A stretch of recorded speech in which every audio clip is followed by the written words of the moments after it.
And then, man, to kick off the card, oh, God, I talked about it in depth. I said, Raoni Barcelos, you should never make this man a plus 600 underdog, minus 1,000 favorite for Umar.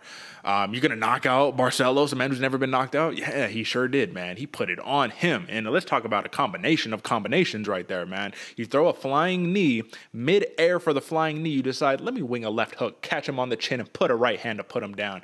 And he flatlined Raoni Barcelos, man. This was a very technical kickboxing match, pretty much no grappling involved at all, which I was a little surprised to see. But at the end of the day, man, these Nurmagomedov bros are just different. They're different, man. And Umar, he said it. He said it in the post-fight presser. He says, Ricky Simone doesn't want to fight me. I'm going to be champion. You're going to stay number 8. None of these guys want to fight Umar, bro, and for good reason. Nobody does this to Raoni Barcelos. And Raoni Barcelos just had a kid, so he's coming off of that dad power, man, and he still got flatlined. And I know that's mythical and it doesn't make any sense, but thoughts, reactions, talk to me, bro.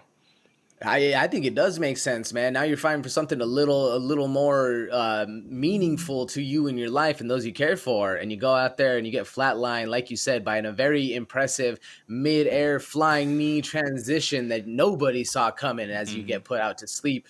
Man, in crazy fight. And what my biggest takeaway from this is how far the Nurmagomedov, the Russian Sambo, the Smesh style of fighters are growing, bro, are still continuously growing with other aspects of the fight game where nobody else is catching up to the Smesh style.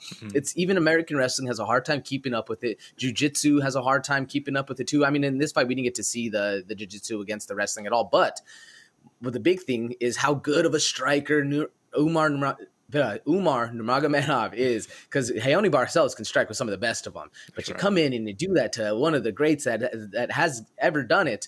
Very impressive, man. Very impressive. Yeah, I have nothing else to say, but you got to watch out for these guys, man, especially with Khabib stepping away and being like, yeah, I think I'm going to step away from coaching, spend more time with the family. Umar's all like, hey, Khabib, what's up, brother? I did it for you. You know what I'm saying? This guy is just different, bro. So you have, 3 Nurmagomedovs currently in the UFC? You got Umar, you got Saeed Nurmagomedov, and then you have Abu Bakr, right? All currently monsters. Abu Bakr is probably having the least success out of all of them. Saeed, he did lose to Barcelos himself, so it was avenging the Nurmagomedov name as well. But I'll tell you, these guys are nasty, man. You even got Usman in the Bellator, you know what I'm saying? I think he's champion right now, actually, speak of that.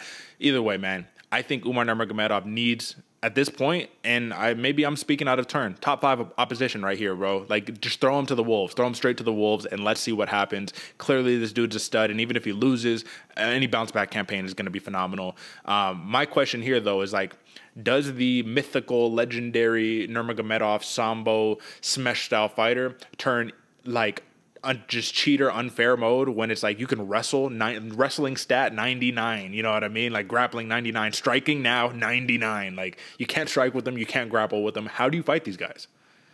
It's literally a cheat code, Derek, especially because if you're having success on the feet, they just can do anything else and get you to the ground. And then now you're in deep water. Now you're over struggling to stand up. Got the Dagesani handcuff on you while you're eating some knuckles to the face.